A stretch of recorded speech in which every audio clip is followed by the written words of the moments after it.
We couldn't let the season go without giving it a proper review, and we also have our own awards to give out, so sit back, settle down and prepare to relive the best year of rugby league in Coventry yet. This is the world's greatest podcast about the Coventry Bears. This is Bear Necessities.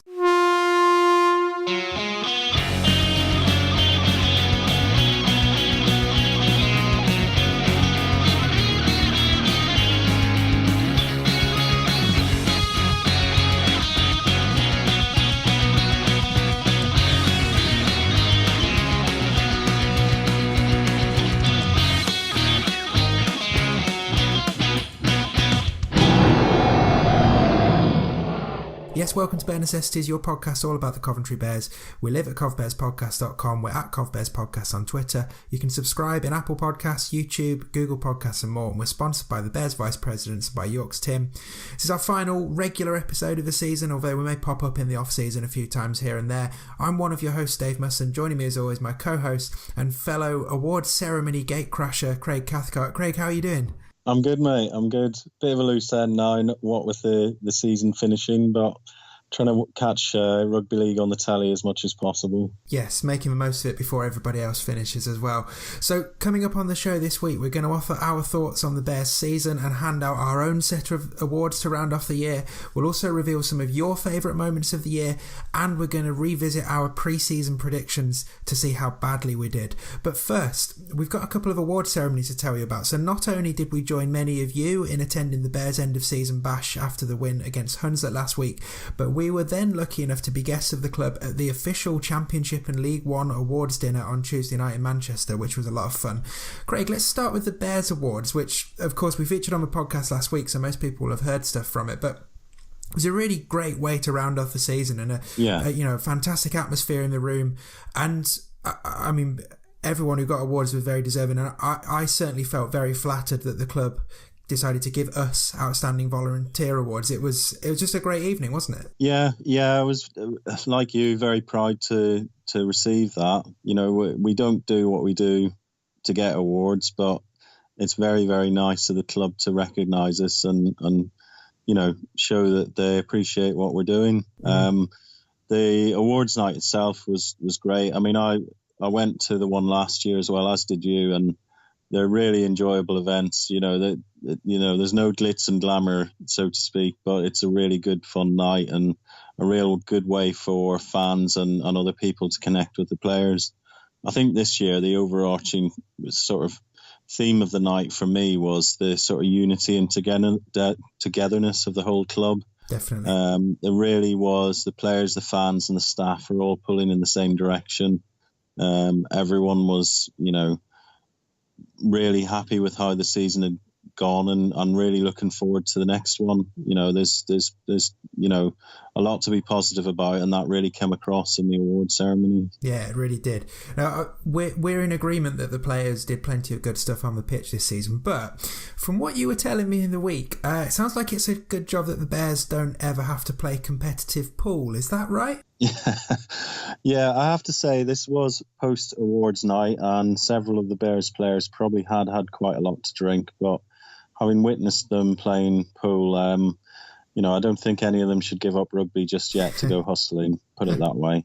Okay, I think we'll leave it at that before it gets too awkward. So after the Bears Awards, as I mentioned, we were off to Manchester on Tuesday for the Championship and League One Awards.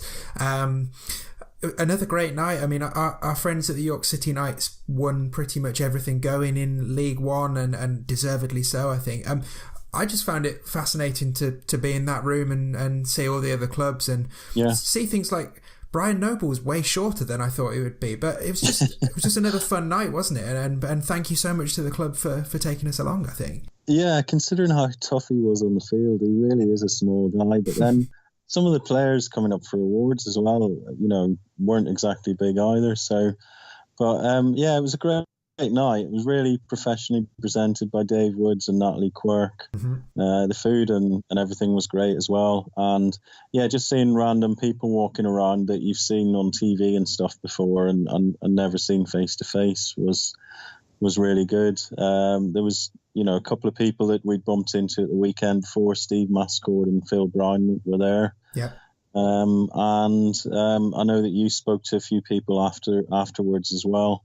And then to see, the player of the year for League One, Connor Robinson, a lot of people probably don't know, but he actually played for the Bears as well. So he only played a few games, but he still knows a lot of the lads that play for the Bears and stuff. So there's a lot of good connections that the Bears have. Joe Batchelor as well at York. So it was a really good night.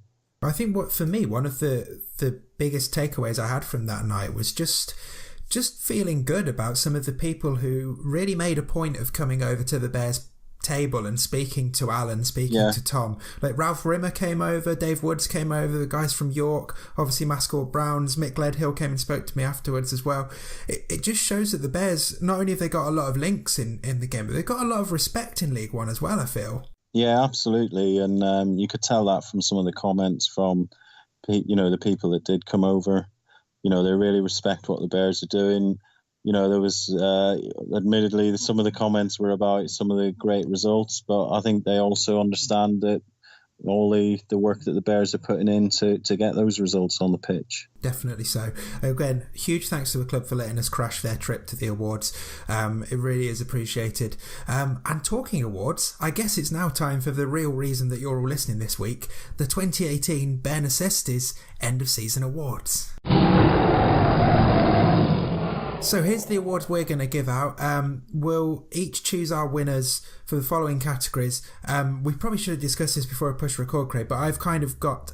for each one, I'm going to mention a couple of players who were in my thinking for each one and then reveal my winner. I was kind of assuming you might do the same, but we'll see how we go. So the categories we've got: Best Attacker, Best Defender, Most Improved Player, Hot Prospect for 2019, Favourite Try, Favourite Match, Favourite Away Trip, Favourite Away Fans at the Butts Park Arena, and a comedy moment. So we'll go through each one and take it in turns. And I should say we've also got some of your favourite moments, listeners, from the whole season to go through in a bit. We'll just run through those afterwards. But let's get into our awards. So, Best Attacker. From my point of view, Kieran Sherratt, Reece Rance and Jason Bass were all very close on this. But I've actually gone for Hayden Freeman. I think the fact that he's cemented his place as the Bears' leading all-time try scorer, one try short of the best ever season, despite having a bit of a lull in the mid-season with a bit of illness and stuff like that, and looking good at centre at the end of the year as well. I just think he's had a great season, and I'm excited for next year. So Hayden gets my Best Attacker award. Yeah, and I'm pretty much in agreement with you. I think there was a few standout players. I considered giving it to Benstead just purely on his ability to create stuff with his brilliant kicking game, and he set up a number of tries. He was a creative influence throughout the year, and there was also people like Cam Pearce-Paul and Reece Rance in the later stages of the season. But again, Hayden for me, has been phenomenal this season. He had a little bit of a lull throughout the season, and we now know that was because of issues that he was having with his health and stuff, and to finish the season pretty much having his best ever season. And he's a guy in League One that gets who's got a 1 and 2 ratio, which is up there with the very best in League One. And to top it all off, he's still only young. He's only 21, 22. So he's got a big future ahead of him, and he's only going to get better and better. Yes. And the really great thing as well is, he's not a lad who's come from up north and is now playing rugby down here. He's a proper local lad. Yeah. And if you hear him speak, you'll know that as well. So, well done to him. I think he's had a fantastic season. Great stuff. So double bubble for Hayden on Best Attacker then. So let's move on to Best Defender. My shortlist, I had Chris Barrett, Chris Vitellini and Jason Bass on there for different reasons. I think you only need to watch Chris Barrett and Chris Vitellini in any game they've played to see why they figure in this. And Jason Bass, brilliant all year, but in particular that tackle he made against Pilkington Rex was just superb, where he almost ran the length of the field to make a try-saving tackle. But I've gone for Peter Ryan, not purely because of that tackle on Fui, but admittedly mainly because of that tackle on Fui. But I just think his timing in defence, timing in the tackle is superb, and it has been from his very first game. And again, he's only going to get better, and I never have any fear when I see a player running at Peter Ryan, so he gets my best defender vote. Yeah, I think there was a few in my mind. There was Malachi Lloyd-Jones, I think. His controlled aggression in defence, and I have to say it is controlled aggression. He absolutely pummels people. It's a joy to watch at times because, especially in the second half of the season, teams really couldn't play through the Bears' middle. They were getting smashed when they tried to do so, and a big part of it was due to his defensive work. You probably hear a proper thud when he goes into people. He was fantastic. Kieran Sheraton and both the second rows, Kieran Sheraton and Chris Barrett, they're both solid, experienced players, and always put their body on the line defensively. Who I'm going to go for is someone who throughout the season got better and better defensively, and certainly during the big games when the Bears really performed, his defence was just phenomenal, and that's Cam Pearce-Paul. Particularly in that, I'm not going to base it just purely on the Hunslet game, but that's a very good example of what he brings to the table. They were, getting repelled through the middle, trying to play it around the edges, and then, if you're a centre and you're running up thinking you're going to get it easy, he was smashing people in that game, and defensively he was just rock solid, and he's been like that quite a few games in the second half of this season. He's becoming a bit of an all-round player, really. Great in attack and defensively, really, really strong as well. So I'm going to give it to him. Okay, good stuff. I certainly don't disagree. So let's move on to most improved player. So again, there's plenty of standout candidates. I think the whole squad has improved dramatically over the course of this season, and there's plenty of worthy winners here. Ones that were milling around in my head, I think Cameron Stewart, I know we've not seen him that much on the pitch, but the progress he's made from his debut to the end of the season has been phenomenal. Very excited about where he goes next year. I've been really impressed with Bradley Sheridan. Each time I've seen him play, he looks better and better. Yeah. Peter Ryan, again, has made great progress this year. But my pick for most improved player is Liam Rice-Wilson. I think he's been arguably the standout player of the second half of the year, and you can show that he has really stepped up, probably since sort of Easter time. He has really stepped up, and it feels like he's really listened to the feedback that he's getting from the coaching staff. Certainly, talking to Tom after games, we've spoke about Liam Rice-Wilson a lot in the second half of the season, and it feels like every time Tom has mentioned something and offered something that Liam could learn from, he's implemented that into the next game, and he's gone from being a player who we've occasionally see off the bench to being an almost certain starter, and his progression in the second half of the year has been brilliant. So my most improved player is Liam. Yeah, I wouldn't argue with any of this, the other people that you mentioned, but yeah, I'm also going for Liam Rice-Wilson. He started the season getting minutes here and there, and did look impressive when he was playing, but he's gone from that to being an ever-present at the end of the season. He's a brilliant dummy half, and an upgrade on what we've had on previous seasons, I think. His dynamism is just fantastic. He's got great skill levels. And you can see that when he's had to drop into scrum half or standoff as well. His skill levels are fantastic. But above all else, he's got, I think he's one of those players. He doesn't look huge. He's not a big guy, but he's got real guts and determination. And he really puts his body on the line and puts the effort in. And that inspires the players around him, I think. He's a fantastic player. I mean, defensively, he's improved as well. As you said, I think he's one of those players that you can really tell that he listens to the coaching staff and he works hard. And he got his rewards in the second half of the season by getting extra minutes. And I'm looking forward to seeing what he does next year. Well, very handy segue, because the next award is the Hot Prospect for 2019, and Liam definitely makes my list for that. as does Cameron Stewart and Cam Pearce-Paul as well. I think we've seen Cam for a while now, and he just keeps getting better and better. But my winner, perhaps an obvious pick, but my winner is Rhys Rance. I think the way he's finished the season is really exciting. The relationship he's built up with Cam Pearce-Paul on that right side is great, and I just hope he hits the ground running and scoring as he has been at the end of this season. But Rhys Rance is my hot prospect for 2019.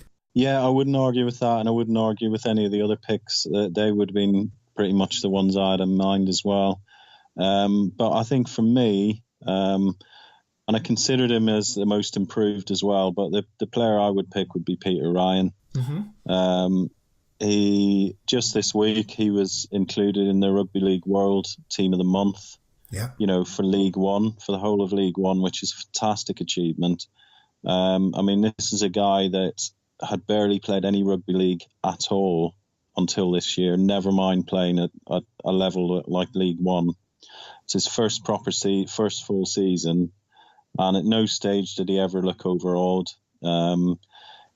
He played in pretty much all the games where we had the best team performances of the year. Mm-hmm. He put in that massive hit on Fui Fui. We've gone on about it so many times on this show. But that shows the character of him. That was his first or second game in a Bears shirt. Yeah. Second game, and he puts a legend on his backside. He's not deadly fast, which he gets a bit of stick from the lads, but he's strong and he wins the battles. He's, for a player that's inexperienced, and he's a young lad as well, don't forget, for a player of that lack of experience, it can be very tough playing in prop as a prop, because you've got to worry about losing the ball in contact. You're up against more experienced players who are going to put you on your backside and turn you on your back.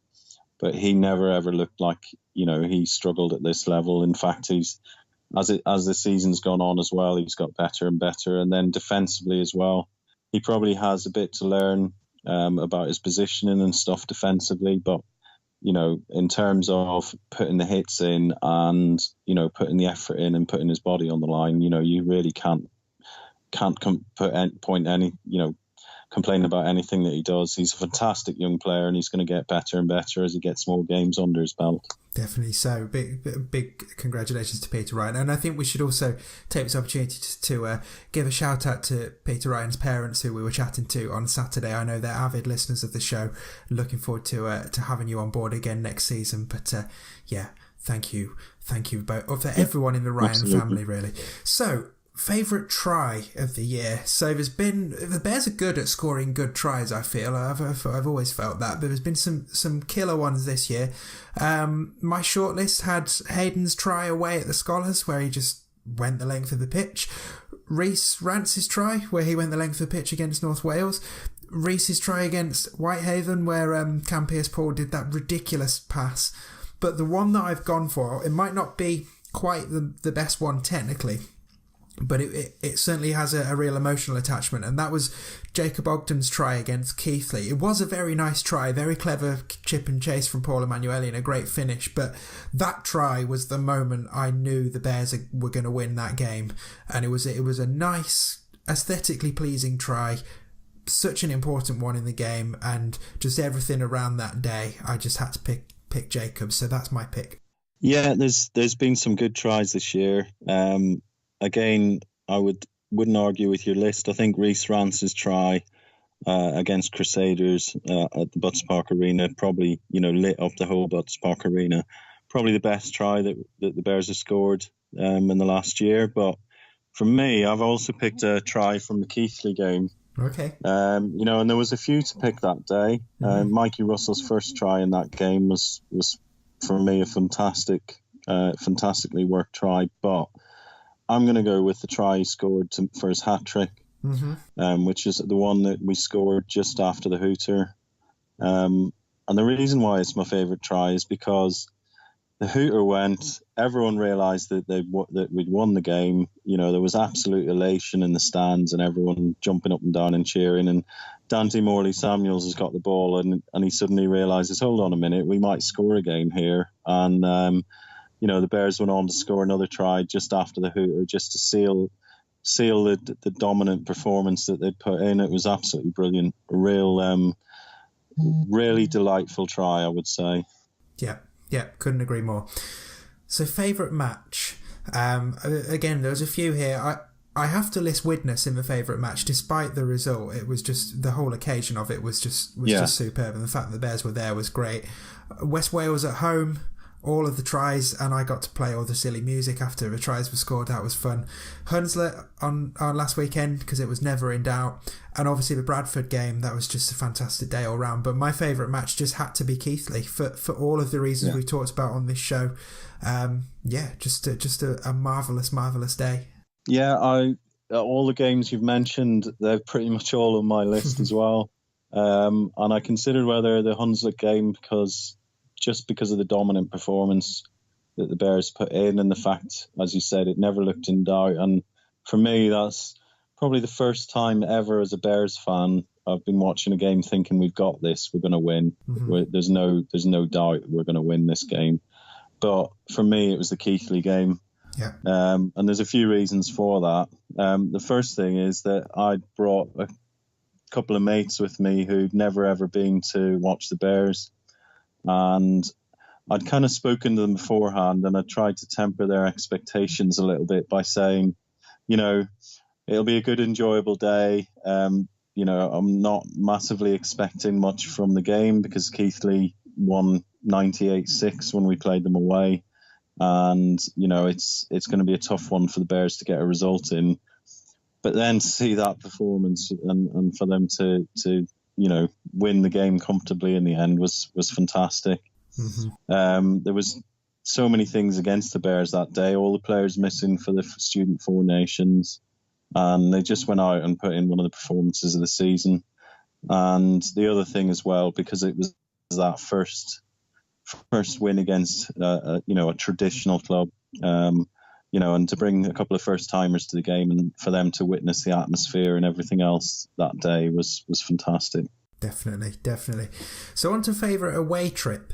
So between us, we've covered quite a few of the away games this year. So we probably actually will have different lists in terms of our shortlist for this one, because we tend to have been at different ones. So my almost ones were Newcastle away. Loved visiting that ground, and it was obviously didn't get the result we wanted, but it was a great trip.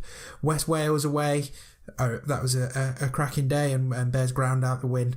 And up until the moment the game started, I really enjoyed Keighley away. Obviously, less said about what happened on the pitch for better. But my away trip, again, despite the result, but has to be Widnes. Just going up, seeing the Bears playing on a Super League stage, playing a Super League side. Yes, they got hammered, but it didn't really matter. It was the culmination of that historic cup run, and it was a real pleasure to go and watch them there. Yeah, I mean, for me, I didn't actually get to see any away wins this year. I think I might have been a bad luck charm, because there wasn't actually that many good performances on the away trips that I went to. But nonetheless, I did enjoy every away trip that I went to. In terms of my favourite trip, I enjoyed the day at York. That was a great day. There was a couple of, it was a bit of the atmosphere and everything wasn't quite how I expected, but in terms of the staff and everything that were there, and just the occasion and watching the Bears in front of a big crowd was fantastic. For me, also the Bradford game, going to Odsal for the first time, a ground that I'd always wanted to go and watch a game at, and experiencing all of that, and the friendliness of the Bradford staff and fans and everything else, considering they are, the big boys in this league, to feel that warmth and friendliness towards the Bears. And, the Bears have gone to away grounds in the past and perhaps not necessarily got the respect that they deserve. But certainly that I never felt at any moment that anyone from Bradford felt the Bears shouldn't be on the same pitch as Bradford. It was a really, really great day. And, I wish them all the luck in their hunt for promotion. But for me, though, my favourite away trip was the Widnes trip. The result wasn't there, as you said, but we had a supporters coach going up on that day. There was lots of ex-players on the coach as well, going up. All the coaches and other staff were there, and we had a great day out. We got treated brilliantly by Widnes, fantastic hospitality. The atmosphere on the day was great, and the Widnes fans treated us with nothing but respect and friendliness. So it was just a brilliant day, that one, and one that I'll always remember. Definitely. So, last couple of awards from us, starting with favourite away fans at the Butts Park Arena. I mean, I should say that, to be honest, every bunch of the away fans we've had come down to the Butts have been great this year. The ones that really stood out for me, I think Workington were a good bunch. I think the York atmosphere was great. The guys who came down to watch Dissington play, definitely good ones as well. But my favourites have to be the Bradford supporters. They were brilliant. They were supportive of what the Bears were doing. They added to an amazing atmosphere and just capped off an amazing day. So a big thank you to the Bulls fans for coming down in such numbers and really adding to one of the standout moments of the season. Yeah, I think for me, most groups of away fans that have come down have been fantastic. I guess they're the core supporters of every club. They're the people you could probably judge, the fans on. I felt the Oldham fans, they were brilliant when they came down. They came down in reasonable numbers and they were very noisy throughout. We always get a good bunch from Workington and Crusaders as well, bring a good crowd down. I'm not sure about the fans of some of the clubs that got beat. They perhaps weren't expecting to lose and maybe didn't take it very well. But throughout the season, though, there's been some really good banter in the stands, and it's pretty much always good natured.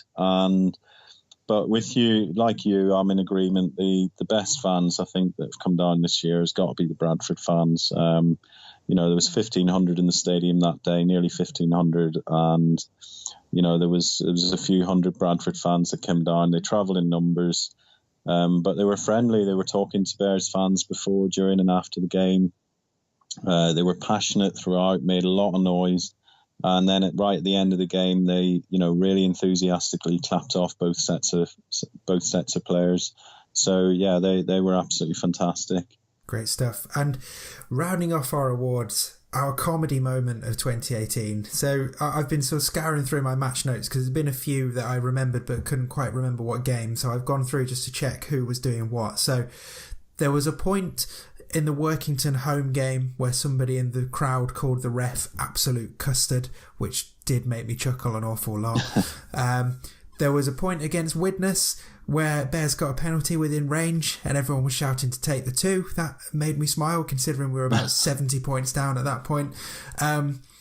Gertch's sprint at the end of the Keighley game, particularly as that in the build up to that game, we've been trying to set up that end of season race. I loved his expression as he sprinted those 20 metres or so and really just sort of ground out the result. But my favourite is one that I had to double check my notes to make sure definitely happened, because it feels like I feel sometimes like I'm the only one who saw it. But there was a point against Pilkington Rex where Kieran Sherratt had the ball and he did a forward roll and he got up and he carried on, and it was funny and really impressive as well. So yeah, double points really for Kieran. But yeah, that's my comedy moment. Kieran doing a forward roll and not knocking the ball on. Very well done. For me, I have to say my memory's a little bit hazy, and I can't remember what happened at which games and when. But certainly some of the banter from the stands this year has been fantastic. I remember someone shouting at the work when we played Workington, Pricey sorted out, and Leon Price turned around and sort of waved at everyone. And there was a few moments where there was a bit of swearing going on in some games as well, and the ref as well refs sometimes got a fair bit of stick, all good natured of course. But for me, I think actually when you stood in for Tim Griffiths at the West Wales game, and the first time you did the kicky kick song, that created a bit of a buzz around the ground, shall we say? So that was fun. But yeah, there's been loads of great moments this year. It's been been great to see fans turn out in numbers every week, and it's always a laugh. And you know, you don't get that with other sports, I don't think, in, you know, where everyone can walk around the stadium and you have a laugh with everyone. It's brilliant. Really, really good. Good, so well, thank you. I humbly accept your award. Thank you very much. So those are our awards, but as I said, we also wanted your input. So we asked on Twitter and also on Facebook as well for some of your favourite moments from the season, and you came back in numbers. So for purposes of time, because we're already running over half an hour and we've still got a little bit left to go, I'm just going to whiz through these and read them out. But again, this gives you, either if you've been with the Bears all season, or you're new to the Bears, or this is your first ever podcast and you're just coming in to see what the fuss was all about. These reflections from fans and from some players will just give you a real sense of what this year has been like. So I'll just go through them.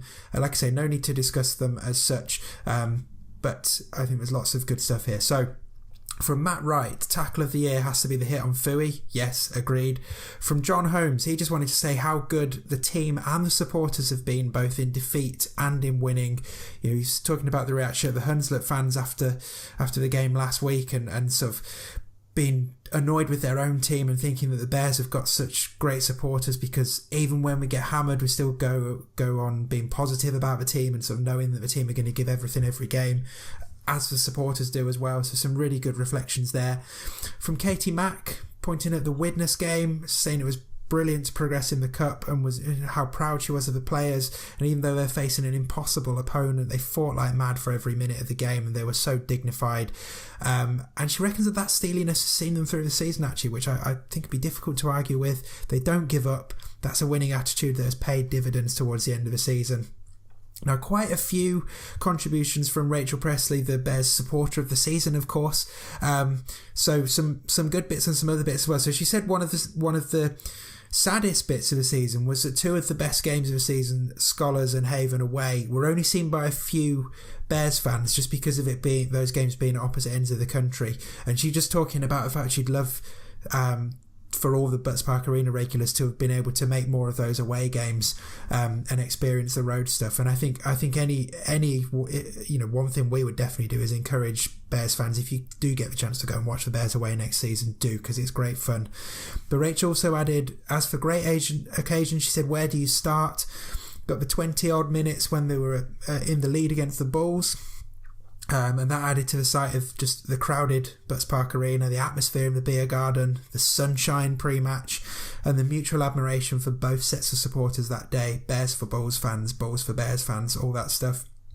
She also said, funniest moment, apart from when she and her partner in crime, Mr. Rice Wilson Sr., having a drunken afternoon at the Scholars, she reckons was the banter between some of the Bears fans and one of the wags for either the Workington or Haven game. I should say wags. Wags is how Rach put it. So that one of the partners of the Workington or Whitehaven players, who was getting a bit annoyed that some of the subtle digs around her other half's expanded waistline. Apparently some of the responses were quite something between those. And that's actually backed up by Adrian Evans, who says that aside from talking about Peter's tackle on Fooey, but the wag, apparently this partner who was getting a bit of stick told Adrian to F off when he asked her to stop swearing, and then apparently Stuart came in and took the mickey out of her fake designer handbag, which seemed to go down a treat. And one last point from Rachel as well is to also just to mention something from last weekend, was that the way Errol and Liam both played, in the view of the fact they were in a car accident on the way up to the game, and they were both obviously quite shook up by the whole thing and could easily have pulled out the match, and nobody would have criticised them for it, but they got on with it and they didn't let the club down. I think that's a very fair point. Yeah. So just running through another load of reflections from the Bears family. So Harry Kaufman, one of the players, got in touch with us on Twitter with two favourite moments. One of them being that when Peter Ryan and Richie Hughes ran into each other and one knocked the other out. I'm not entirely sure which way round it was, but one knocked the other out. I suspect it wasn't Peter that got knocked out. I think he could probably run into a brick wall and the brick wall would come off worse, I think. So fair. Yeah. And Harry also, as his second favourite moment, somewhat cruelly said that when Jammer got banged on his first carry back of the season, that was something that was reflected in the alternative awards last week as well. And that was shared on Twitter as well. There's a video of that. Yes. Where he gets unceremoniously dumped on his backside. Yes. Malachi Lloyd-Jones, another one of the players, also got in touch with us with two moments of the season. Firstly, the Keighley win, saying that nobody saw that coming after the reverse fixture, which I think is fair. And also just saying that walking into the clubhouse after a game and getting clapped by the fans regardless of the score, see, it really does make a difference to the players, guys. It's a really important part of it. Couple more to go through. So Danny Rice-Wilson, he's already been mentioned as a partner in crime of Rachel on the Scholars game, but his favourite moments: beating Hunslet, beating Keighley, beating Scholars. Peter Ryan's hit on Fooey comes up again, Reece Rance's try, and all season Ben Stead's consistency, to which he just added, can he kick it? Yes he can. Disappointed he didn't put kick, but we'll let him off. York's Tim, he was in agreement with Danny, actually said that's pretty much my summary. Also said it was sweet to see Brad Delaney and Mikey Russell back in a Coventry Bears shirt this year. Tom Sang, head coach, sent us, from what I can tell, it's just from the game against North Wales, it just seems to be a clip of Malachi getting absolutely boffed on the first carry, which is fine. No, that's the I'm sure that's the Jammer carry, isn't it? We'll have to double check. Basically, it's one of the Bears players getting absolutely boshed. That was Tom's favourite moment, which surprising pick from a head coach, but hey. We also had Fatboy Rob said his favourite moment was those kids at the end of the episode that Tim Griffiths stood in for us for. I think they were Alan's kids, weren't they? Being interviewed at the end. I think so. Yeah, some of them were anyway. Yeah. So yeah, they were a good interview. Mark Ross tweeted us to say the cup run, some great games, and the atmosphere of the home games was great. And then lastly, oh no, not quite lastly. We had an email from Michael Shires, Bears Vice President, who gave us the following list of moments. So Cam Pearce-Paul's opening try to take the lead against Bradford, Jason Bass's try-saving tackle against Pilkington Rex, hosting Leeds Rhinos, formation of the Supporters Club, Reece Rance against North Wales, Peter Ryan against you-know-who, the final try of the Keighley home game, smashing Hunslet at home, and the BBC doing a Bears podcast special. And then we're on to the last three now, I promise, but they were all so good we didn't want to leave any of them out. So Tim Griffiths, his favourite moments. Number one, pressing the final hooter against Keighley. #scenes, as the kids would say.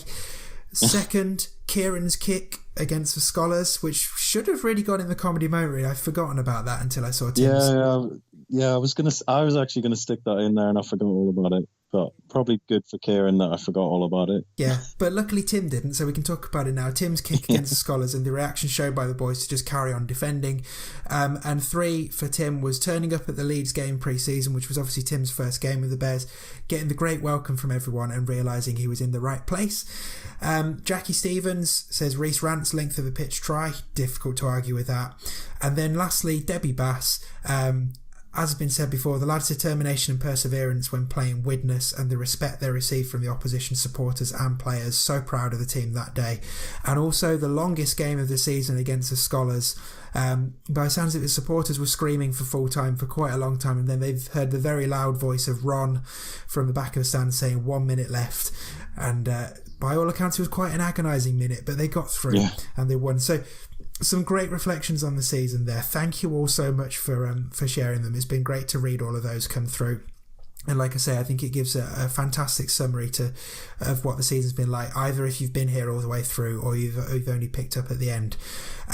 Now, I realise we've been talking a lot, but before we go, Craig and I just wanted to do a very quick overall review of the season. We'll do that very shortly, but we also thought it'd be fun to revisit the predictions we made in February. So I'll just go through, again, we don't need to discuss too much because, well, as you'll see, there's probably not much to discuss, but we went through and made some predictions at the start of the year, which is always difficult to do.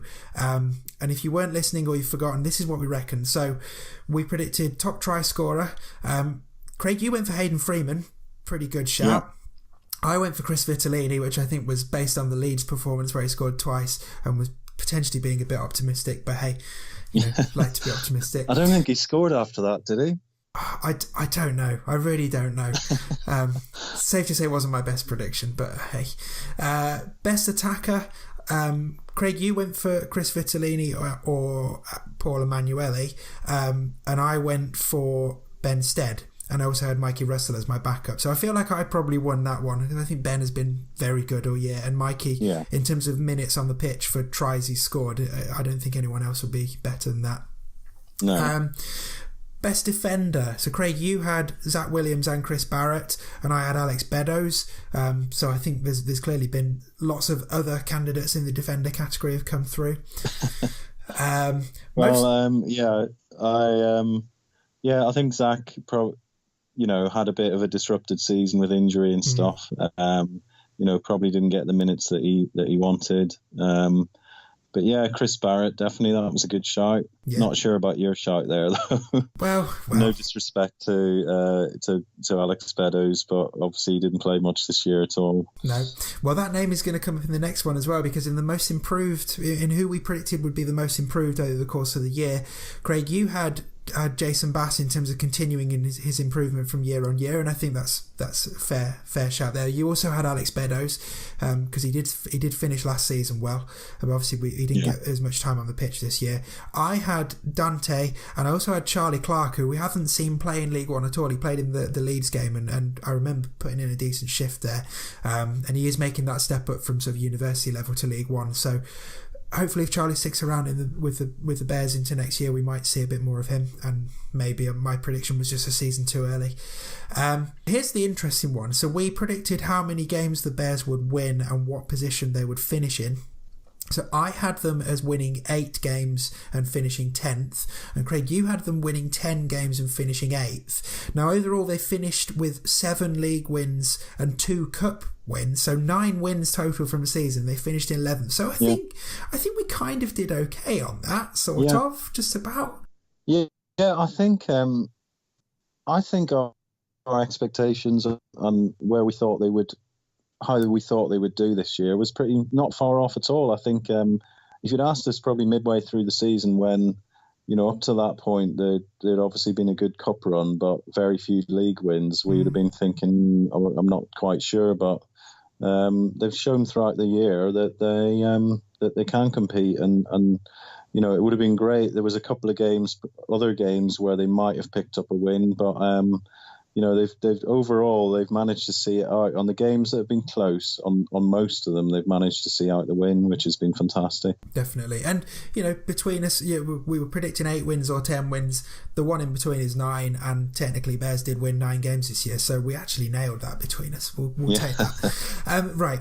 Promise we are nearly done, but before we go, it is just time for a quick overall review of the year, and this will be quick. This is very much a sort of rounding off the episode thing. So we're just going to go through 3 things. We're going to pick an abiding memory that we're going to take away from the 2018 season for as long as we live. We're going to give the season a score out of 10 and a 3-word review. So I'll just go through all 3 of mine in one, and then Craig, I'll hand over to you. So in terms of abiding memory from 2018, there were a couple I wanted to mention. I think that 30 minutes where we were beating Bradford and everything about the Bradford day, all brilliant. The cup run, the increased media coverage in terms of national media attention on the Bears has been brilliant to see as a thing bubbling away over the course of the season. Dante's hair, every time I see him, amazing.